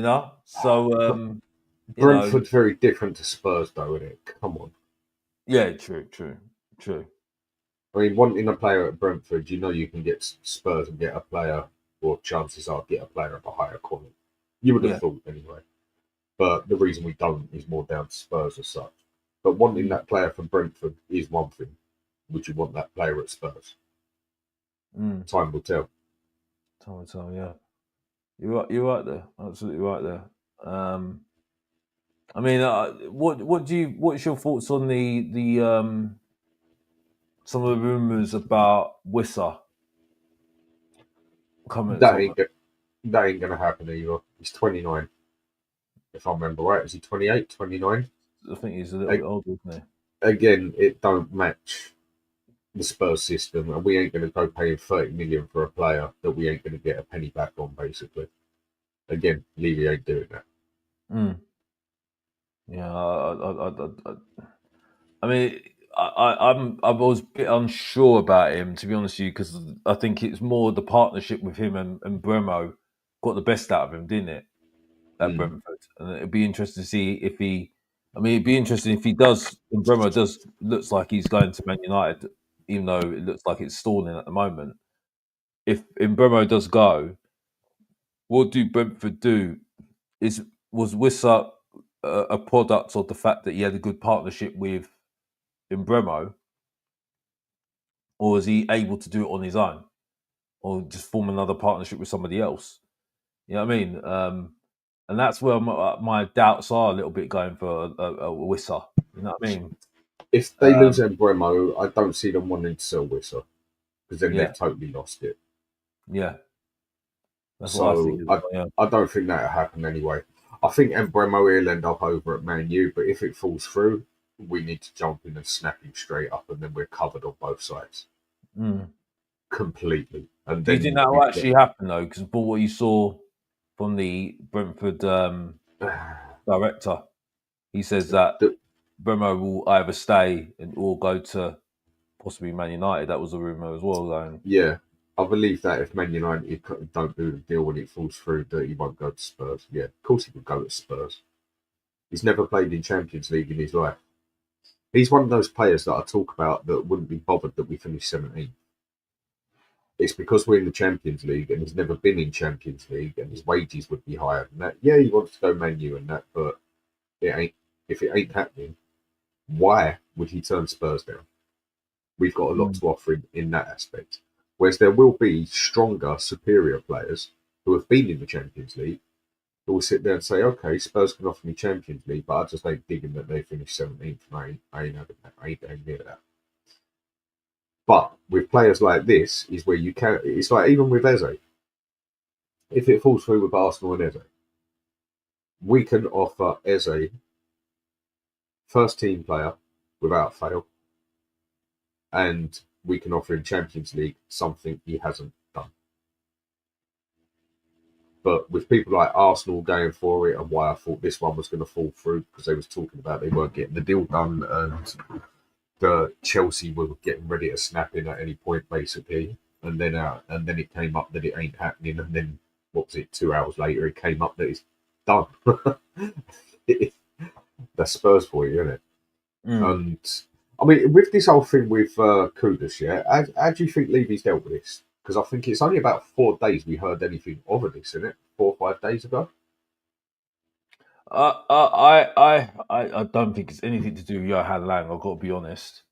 I think this is just me, my opinion. I think strategy had something to do with it. I've got to be honest. I just don't see a Johan Lang. No. I don't think a Johan Lang will have the personality to get this deal through for me. He's more the It, young player sort of mm, that sort of person.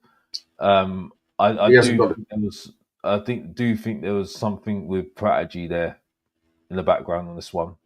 It I would do, not surprise me. Paratigi's got the cockiness to do it, hasn't he? yeah, absolutely. Whereas Lange is the sort of one you'd sit there and you'd slap a wet paper towel across his face and tell him to get his act together, sort of thing, or go Mm, home because he's just mm. total dry lunch, isn't he? Whereas Paratici, he's got a personality, he's got cockiness about him. He can get that job done. He believes he can get the job done. Whereas the other one just walks in there like a virgin, basically, and just looks at the floor and really can't get a job done. So Yeah. that's how I just see them too. So I agree with you. I think Paratici had something to do with this, and also Levy got things moving fast compared to what he usually does.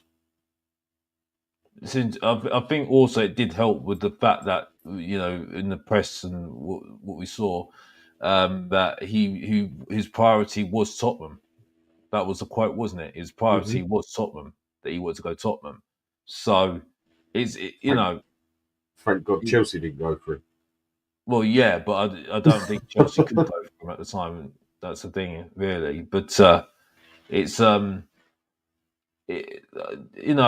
do feel that it will whether he will it will be start well.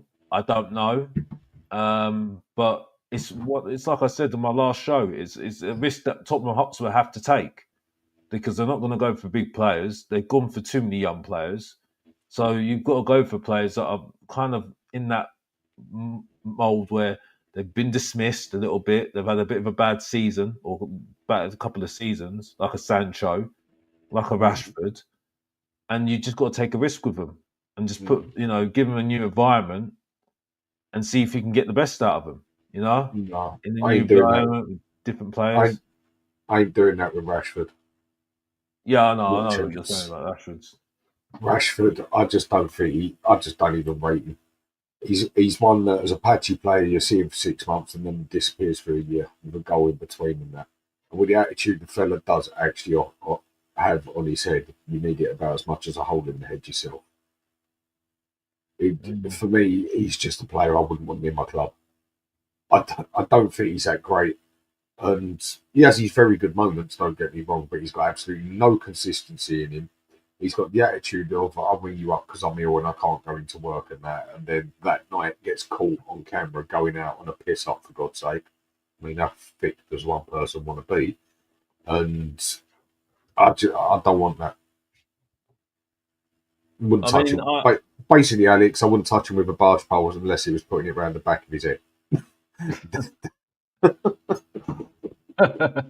I mean, I wouldn't take a risk. I would take a risk on Grealish, even though I saw a video of him, and Grealish, yeah? yeah, Grealish. I would take a risk on Grealish, but I think now we've got Kudus, and Son looks like he's staying. I don't think that's going to happen now. To be honest with you, I think that. You know what you say with the Son one, yeah? I think Son might still be going. But if he does, we would be silly to let him go before the South Korea stuff, isn't it? No, I don't think he'll go before the South Korea stuff. No. No, that's what I mean. We'd be silly to let him go before that. Whereas Yeah. once that's done and dusted and out of the way, and we've wormed every bit of money out of it we can, Mm. I think we might sell him. And the other thing that comes with it is, I mean, I think Syria would be the perfect place for him to go because it would Mm. upgrade his level of football that he relies on, i.e., all of a sudden he would come fast and stand out again. His stamina would stand out again. Whereas in the Premier League, he's gone down a few levels because the Premier League is that quick. Serie A is a tactical, slower league. And I think he'd suit in there brilliant. I mean, you look how many of our 30, 32-year-old players went over to Serie A and lasted till they were about 35, 36. I mean, another good one I can name for you. What's his bloody name? Who's the one who went there from Man City and ended up being a striker up there still for the next 4 or 5 years? Is he the I forgot his name now. You know what I'm on about. Yeah. Zenko, I think it was. Was it not? No. I can't remember his name, but Zenko? yeah, and played consistently, and it is a good place for a player that has slowed down and relies on their pace to go, because all of a sudden they look fast because the Italian league just ain't fast, and whoever It goes is and bites on Zenko. Is it Dzeko, Dzeko, yeah. yeah, I think that's what you're and talking about, yeah. yeah, and he played there until he was about 36, and whoever goes and buys on there, whether it be Milan, Inter, which I don't think Inter would have the money, but either way, Inter, AC, Napoli, Juventus, whoever goes and gets him, they're going to make their money back on him in a day. And then they're going to make their money back on him tenfold over within the year. Because South Korea then moves from England to Italy, basically. And you won't see no South Korean fans down at Tottenham anymore. You'll see them all moving into Italy. The amount of money that he can offer a club, there's only two players, or has been two players, with the capability of bringing more, and that was Ronaldo and Messi. Yeah. No other player on this planet could bring into a club the amount of money that he brings in. I still would sell him though. I've kind Yeah. of had enough of it now. Yeah, that's what I'm saying. After the South Korea stuff and everything and that, milk as much out of it as you can, then go sell him for 30, 40 million, get some money out of him while you can. And like I say, anyone who buys him, they're getting the money back on the day. Shirt style. Simple Absolutely. as that. They make 30 million on that. That's what happened with Ronaldo there. They bought him for 70 million, they had their money back before the end of the day. And I think it'd be best for Son's career. I think it's pointless keeping it. I just think it's absolutely pointless keeping it. I think we need someone a bit fresh now. This needs a fresh challenge. Yeah. Son, for me. You know what I mean? We need to move on. You know? I don't think he should be captain next season anyway, definitely not. Don't think he should be captain at all. In saying that, good segue that one. What is your thoughts on this guy? Was he a fella from Genoa? Only seen him play twice, so I ain't really going to judge him. He looked good when I watched him play, but again, I've only seen him play in 2 games. And in two game, yeah, but it's like the other one we've been linked with as well from Atalanta, the young fella, 21. What's it, Scavani? And a lot of people started jumping up and down for him and that he's brilliant, this and that. Well, if you actually look what he did, he busted himself with 2 major injuries last season. If I remember right, an ACL, and he completely busted his shoulder. I think he only played about 7 games last season. And I had people telling me he has had a wicked season. I'm like, he didn't even play.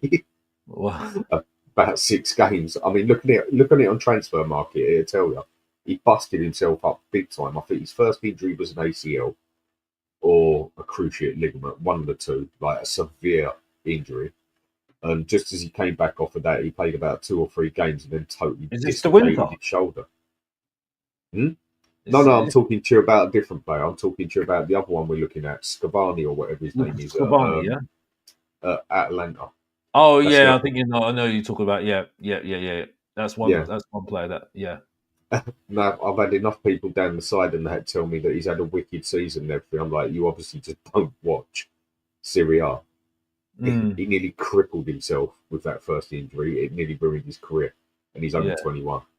He's already had 2 major injuries. Yeah, ACL cruciate ligament.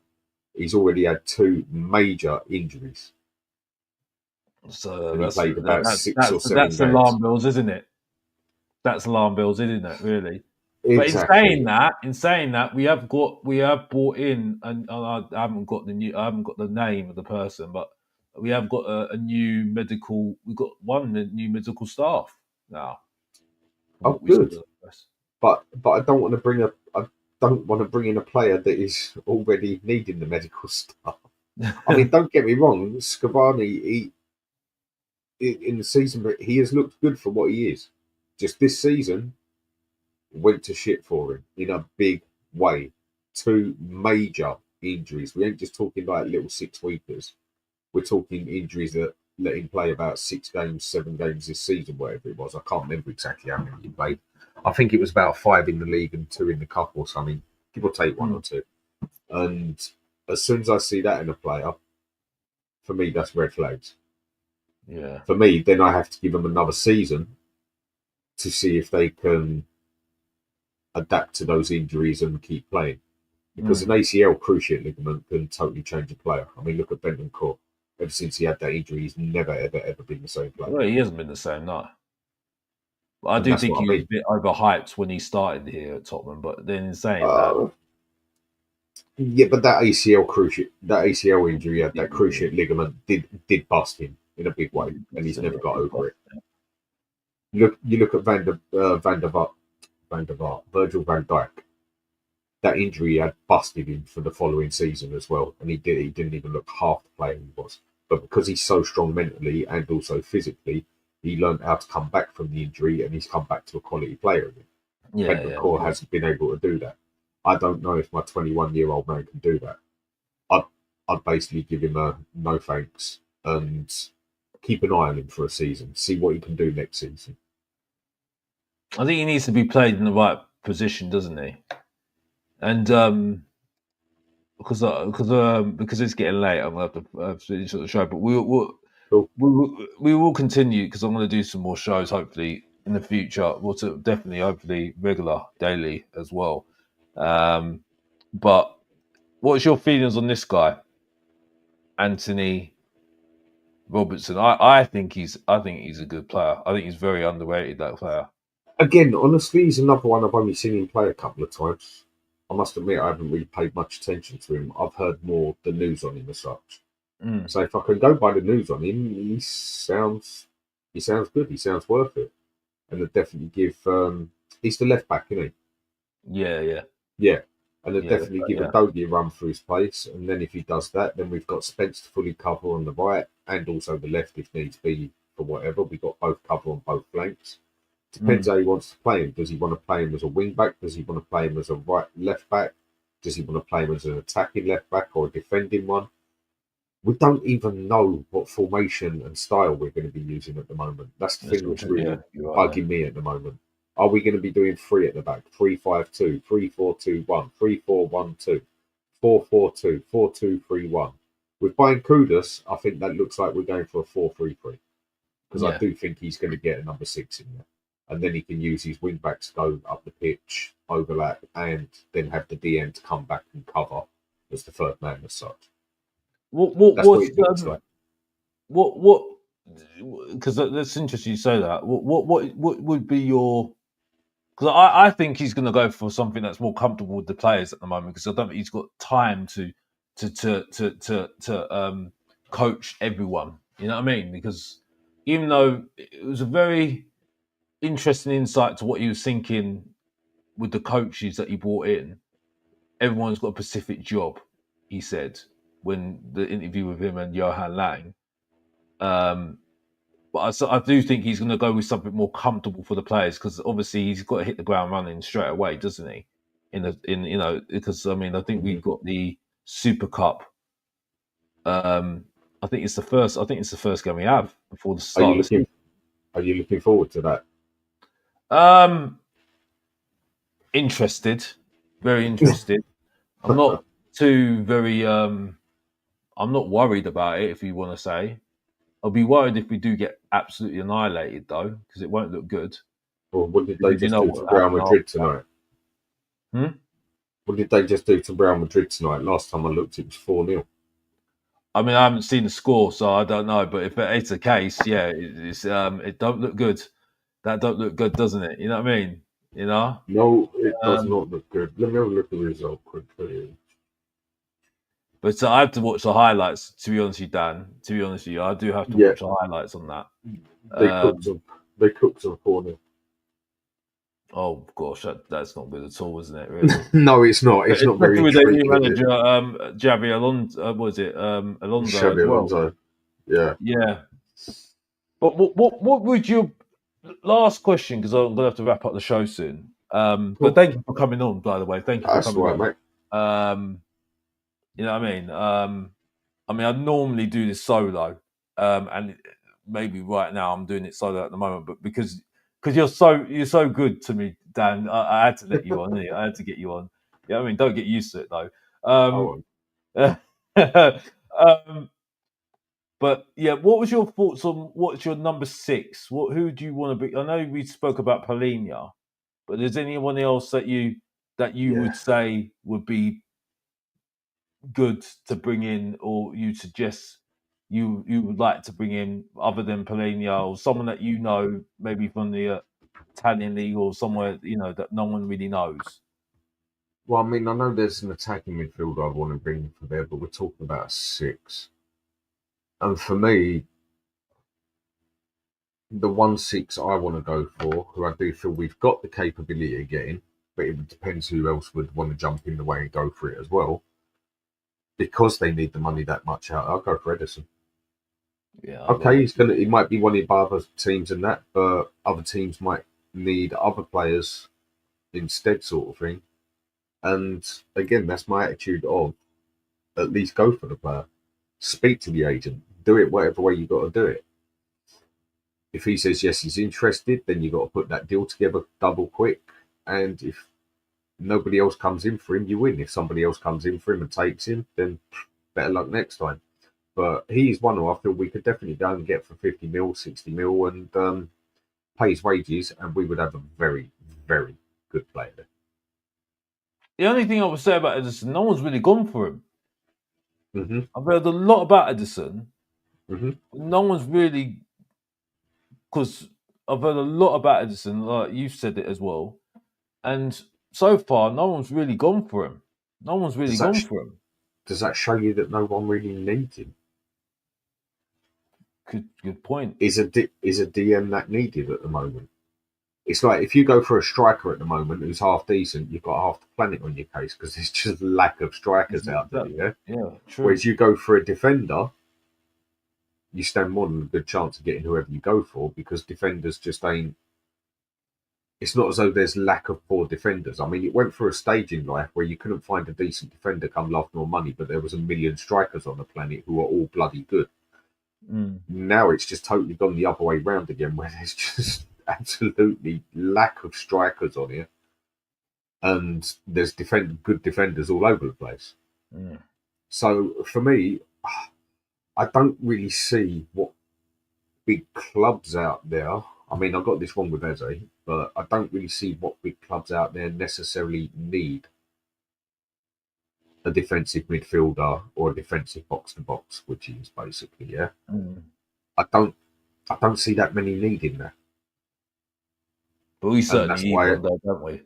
Oh, definitely. And depending what formation we're going to do, I think he's going to do a 4-3-3. Play 4 at the back, use the left back and the right back as sort of wing backs, basically. Have the DM cover to make it free at the back when we go forward to turn it into more of a 3-4. And then how many we have up front? Do we play with 2 centre mids? Do we play with 3 up front? That's all the questions there. But I'm going to say we're going to go a 4-3-3, use a DM, two fullbacks coming up the sides overlapping, and then also use our wingers and Solanke in the middle. True. Or Richarlison if he can get out his bloody wheelchair. Please, I don't need that. Don't need that. Do not need that. Honestly, Dan, that would spoil my bloody breakfast that I've got to do in the morning. But big up to everybody. Big up to you, Dan, for coming on. Big up to you. Just grab me on, late in the evening. Fun. Big up to you. But unfortunately, I'm gonna have to wrap up the show because it is getting late. I'm not going to go on what I'm doing tomorrow morning because somebody should know what I'm doing tomorrow morning. I don't need to spell it out. But big up to everybody who's watching. And big up to Brian. I have seen you in the chat. Big up to you, Brian. Big up to you. Thank you for supporting. You're always there, Brian. Big up to you, Brian. Big up to you, Brian. Thank you for very good, man. Taking part in the show as well. Big up to you. Hopefully do a show tomorrow. A small show tomorrow. Because your boy has got still lots of things to get off his chest, and no one's safe. In terms of bantering, it was always going to be bantering anyway. Because there's a lot of waffle that says in the chat. I mean, a lot of waffle. Like people saying that Burval proved everybody wrong last season. Like I said, he didn't prove anything last season. He looked good last season because our midfield was shit last season. That's why. But anyway, I don't think he was that bad. I think the problem is with Bergvall is it was the final third that he wasn't showing. He started off inferior. He actually started looking good. I mean, when people try and tell me earlier that he was quality and so was Archie Gray, I just laugh at them. How can anyone tell me Archie Gray was quality last season? Okay, he done okay. But I think if you can say Archie Gray done okay last season, then Bergvall was quality. Now, the thing I had with him, it was the final third. He done good in the pitch. He done good getting the ball, getting forward with the ball. And then he could just never seem to have that last shot or last pass to make it a 1-2-3 as such. But I think he will improve in that significantly. But that's the bit he needs to focus on, his final third. But he's not the finished article, isn't he? And he's no, of course he's not. I say he's good. He's okay. Yeah. He's good. He's good. You know what I mean? You know, nothing to write home about right now because I think there are better youngsters out there. You know what I mean? If you put him into a pool of young players, right, he wouldn't be the top one. Definitely not. He no, would not but be the top one. I think he stands out, though, considering his age and considering the improvement he made in the season. I think he does stand out. For me, he needs to improve in that final deliverance. You can say that about every player, Dan. You can say that about every player, Dan, that's young. They're young. They're young. I hear it too many times. Like I said on your show, I said, young players are the big game right now, all right? You got to show yourself very, very quickly. You know what I mean? You know, they are the fashion. It is what it is. You know what I mean? So another Burval, there'll be another midfielder who's hot on the property next season. You know what I mean? Mm. And he's doing more than what Burval's doing. You know, so for me, I just think it's you know, I do feel that there is a lot of people, Tottenham fans, that make a huge deal about certain players that really do not. Let's be honest here. There was once upon a time a Harry Winks. There was a Harry Winks, wasn't there? You know what I mean? And look what happened to him. And Oliver Skip. Exactly. So I mean, I don't understand these Tottenham fans saying, "Well, you don't rate Burvo, you can't take you seriously." Honestly, like, what are we doing here? What are we doing here? It's the same thing with the whole thing with Davis and Dragerson. Like, I say, Davis and Dragerson are, and this maybe get clipped because it's just for people that are silly, don't have a brain, don't want to listen to them, don't listen. They said when you say Davis and Dragerson weren't that bad last season, all right? I don't think there was as bad as what Romero and you explain it really well. You say Romero is just not consistent. At least okay with Davis and Dragerson and Danzo, you get a consistency. You know what I mean? When they're played right. You know what I mean? I don't really want Davis at the club. No, I don't want Davis at the club. But I think his time's up a long time ago. But last season, when he was consistent, you saw what he was as a good defender. When he's defending as a defender, he defended really well. Dragerson the same. And Danzo was a proper defender, wasn't he? You know what I mean? But Romero, yeah, he had brilliant performances in the Europa League, especially in the final, but he was not consistent. It's like you say it. He's either 4 out of 10 or 9 out of 10. Exactly.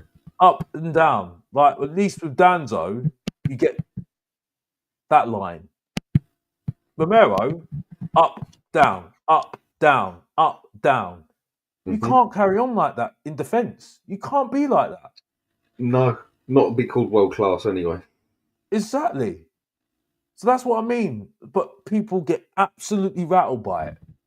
You know what I mean? But it is what it is. It is what it is. You know what I mean? But it's a good day.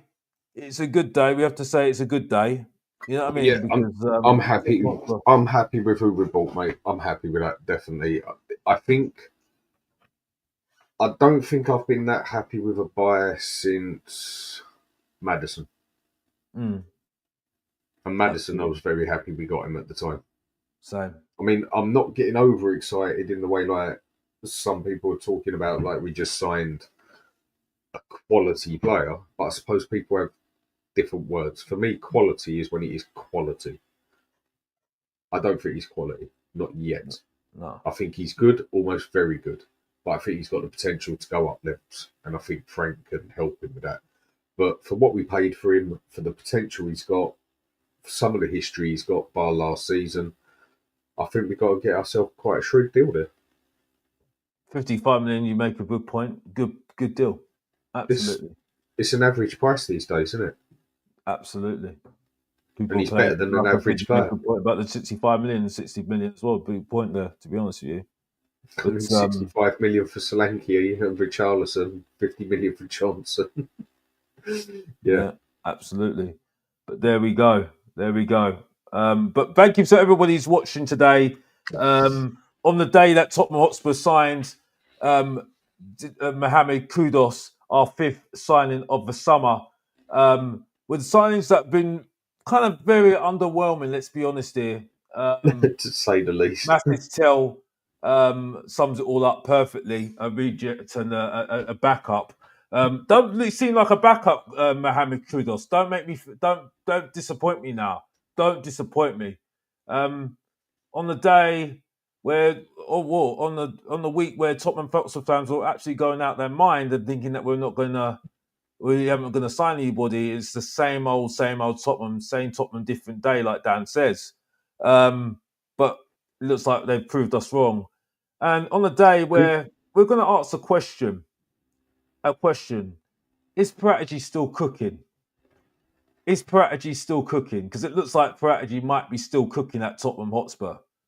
But we'll have to wait and see, and we'll see if the pot reckons on that one. I can tell you this for a fact: I still want Johan Lang at my club because honestly, watching him in that interview, he looked a sore thumb that stung looked so bad out of that. Really, to be honest with you, I've got to be honest with you.